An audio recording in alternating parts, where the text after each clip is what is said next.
Bonjour à toutes et à tous, bienvenue sur Pascal Aquarium Naturel. Et la première chose, c'est que je tenais à vous remercier. Encore merci d'être toujours plus nombreux à me suivre et à être, comme moi, très enthousiaste avec ce projet d'aquarium marin que je suis en train de monter. Donc en gros, pour vous présenter vite fait comment va se dérouler la chose, je vais d'abord présenter produit par produit tous les produits que j'ai choisis pour faire mon aquarium marin. Puis il y aura un tuto final. La première étape, ça a été l'aquarium que j'ai choisi, donc un aquarium magnifique, une cuve OptiWhite. Je vous renvoie à ma précédente vidéo avec des angles arrondis.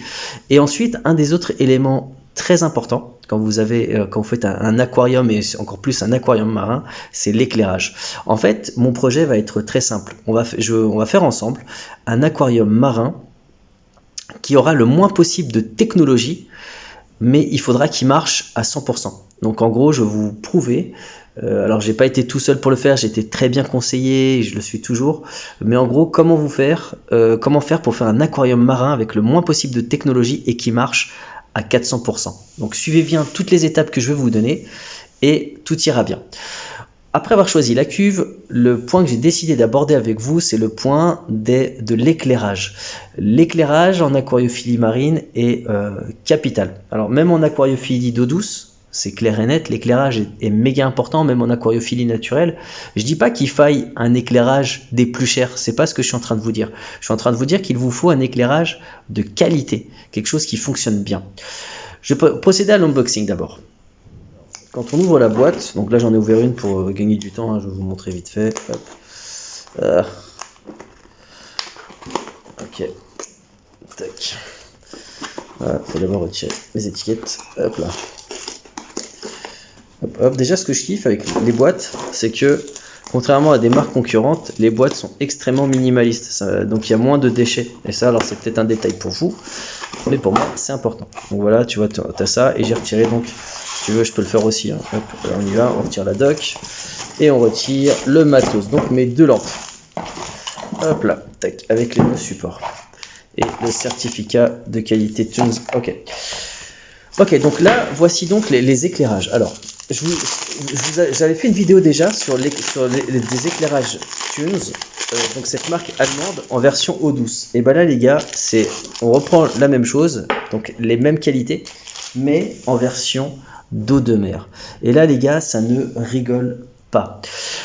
Pour faire simple, à l'heure d'aujourd'hui, donc je parle pour aujourd'hui, je parle pas pour dans un mois ou dans un an ou j'en sais rien quand, les LED qui équipent cette lampe sont les meilleurs qui existent pour de l'éclairage. D'accord? Donc c'est ce qui se fait de mieux. La fabrication est 100% allemande. Donc c'est des produits qui sont donc fabriqués en Allemagne et ça part d'Allemagne. Donc il n'y a pas de transition chez nos amis chinois, par exemple. Et je peux vous assurer qu'en termes de qualité, c'est vraiment top. Alors, dans ma vidéo précédente, j'ai pas voulu faire de comparatif entre un produit de marque concurrente et un produit Tunes. Parce que j'ai pas envie de rentrer dans ce délire-là, dans le sens où mon rôle avec cette chaîne, ma volonté, est de promouvoir l'aquariophilie, pas de dire du mal d'autres produits. En tout cas, les gars, si je vous dis que ces lampes sont ce qu'il y a de mieux, faites-moi vraiment confiance. À comparaison, alors je veux pas donner de marque pour pas faire pour pas dénigrer ou rabaisser certains autres produits. Si vous prenez un produit équivalent d'une marque concurrente déjà testée par exemple dans des vidéos précédentes, je peux vous assurer que les Tunes éclairent mais beaucoup plus. Mais c'est pas des blagues, hein, je vous assure, c'est impressionnant.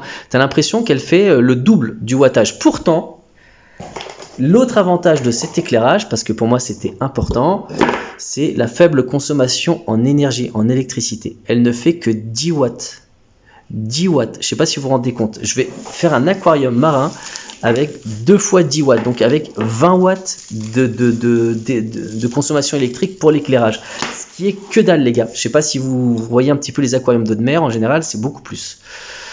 L'avantage, la particularité de ce modèle. Alors, en fait, je vais en faire une vidéo tuto tout à la fin, donc où je vous montrerai, là je vous fais juste une sorte de débrief rapide, c'est que vous avez la possibilité de le fixer, hop là, Donc en gros ça c'est le système d'accroche, cet aimant là, donc déjà les collez jamais l'un contre l'autre, hein, c'est pas bon.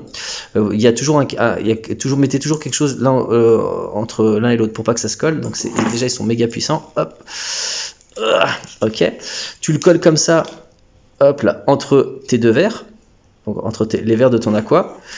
Donc voilà, là je peux le retirer, on va le mettre comme ça. Tu peux le mettre comme ça dans ton bac si ça te fait plaisir. Donc ok, ou tu as la possibilité, hop là, de le fixer comme ça, tac. On va mettre plutôt du côté du fil parce que tu vois là tu as une petite encoche, tac, et voilà. Et voilà, et là tu peux le fixer comme ça dans ton aquarium ou comme ça. Tu vois, et tu n'as absolument aucun souci. Alors, parlons du fil. Alors, c'est peut-être qu'un détail, mais le fil est méga long. C'est un truc de fou. Le fil est méga long et c'est une prise comme ça, en deux ports. Donc, c'est franchement pratique. Ça prend beaucoup moins de place dans les prises. La particularité de ce modèle, donc au-delà de sa qualité exceptionnelle par rapport à son rendu, donc franchement, ça fait 10 watts. Allez, je vais être sincère avec vous les gars.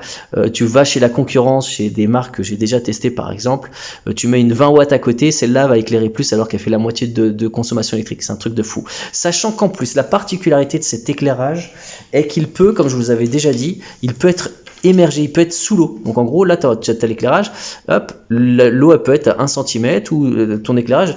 Et donc, ce qui va se passer, c'est que tu vas gagner en plus. Alors déjà, la base, elle est plus puissante, elle dégage très peu de chaleur. Et en plus, tu vas gagner 30% en plus à peu près de lumière. Alors il faut savoir qu'un éclairage, quand tu le mets au-dessus de l'eau, tu perds à peu près 30% par rapport à ce qu'on appelle la réfractation. Et du coup, en la mettant sous l'eau, bah du coup, non seulement elle est plus puissante et en plus tu vas récupérer une précieuse puissance électrique. Donc on voit qu'elles sont très bien finies, quelles sont ce qu'il y a de mieux en termes de LED à l'heure d'aujourd'hui. Elles consomment peu, elles sont très puissantes, plus puissante que la concurrence à wattage égal, mais franchement les gars, honnêtement c'est indécent. Et franchement c'est indécent dans le sens où c'est même pas tu te dis oui elle est un peu plus puissante, c'est mieux, non, je vous assure ça fait plus du double de rendu lumineux, c'est un truc de malade. Et donc vous pouvez aussi les utiliser en eau douce, hein, si ça vous fait plaisir. Vous savez très bien, pour ceux qui me suivent, vous avez pu voir que j'utilise des éclairages marins dans des aquariums d'eau douce parce que j'aime bien la luminosité. Donc les végétaux et les poissons s'en accommoderont très bien, c'est juste une question de température, et il n'y aura pas plus d'algues, contrairement à ce que certaines personnes pourront dire. D'ailleurs ces personnes qui disent ça, est-ce qu'elles ont testé pour parler, moi j'ai testé depuis des années et ça pose aucun souci. Il faut savoir aussi par rapport à ce modèle, quand vous achetez un produit de ce type-là, vous allez le garder des années. Alors moi aussi, c'est important. Alors il faut savoir ce qu'on achète. Vous pouvez acheter des produits pas chers qui vont durer pas longtemps, c'est bien, hein, c'est une manière de faire aussi. Je dis pas que c'est mal ou c'est bien. Je fais pas jugeant de valeur. Je dis pas ce qu'il faut faire. Hein. Je vous donne juste des recommandations, un point de vue, et après vous en faites ce que vous voulez évidemment. Des lampes de ce type-là, vous allez les garder des années. Il faut savoir que elles fonctionnent au 1/4 de leur puissance, de la puissance qu'elles peuvent accepter. Je sais pas si tu te rends compte. Imagine, elle peut rouler à 100 à l'heure et c'est comme si elle roulait à 25 à l'heure. Je sais pas si tu vois l'idée. Donc c'est un produit que vous allez pouvoir garder des années. Donc les composants, c'est du dernier cri et c'est tout simplement ce qui se fait c'est le meilleur rapport qualité watt lumens qu'il puisse y avoir sur le marché. Après, et en plus c'est un produit que vous pouvez garder longtemps. Je vais pas vous le montrer tout de suite pour vous maintenir en haleine, en suspense. Et donc dans la prochaine vidéo, je vais vous montrer le matériel suivant que j'ai choisi. Et après, donc la vidéo finale, dans quelques vidéos, rassurez-vous, ça va pas être très long, hein, je pense qu'il y en aura peut-être 5-6 grand maxi. Et là, je ferai le tutoriel les gars. Et là, ça va être un truc de fou. Le composant, vous avez vu la cuve magnifique que j'ai, plus ce bête d'éclairage là, pouf. Et là les gars, franchement ça va donner de ouf. Donc là déjà, première étape, la cuve. Deuxième étape, l'éclairage. Troisième étape, à vous de le mettre en commentaire. Allez les gars, je vous remercie. Et les potines aussi, parce que vous êtes nombreux à me suivre. Donc merci beaucoup. Et je vous dis à bientôt dans d'autres vidéos.